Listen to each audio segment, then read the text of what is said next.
Previously, I had prepared the striated limestone and, of course, bored the center quarter-inch hole all the way through it. I then ran next door to my blacksmithing shop and I forged and ground a little dagger blade, and I've now slipped the handle onto the tang. It's, as you can see, a hidden tang, like I've been saying. Once the epoxy sets, I will be able to start grinding this and finishing it. So we'll pick up the video again when the epoxy's dry and I can grind. I'm going to start shaping this stone, brass and all on the 36 grit belt grinder.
Here we're starting to get an overall shape on the brass and the stone.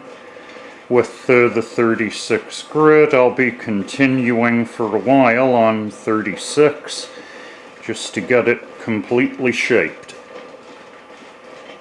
Here I've done a little more rough shaping. The limestone cuts very easily with normal knife grinding sandpapers on the belt grinders. I'll be switching to 80 grit on the other belt grinder shortly and continuing.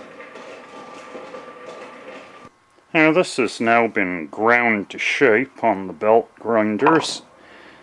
The limestone shapes quite nicely. There's no need to resort to diamond wheels or anything for a limestone handle. Sandpaper shapes it beautifully.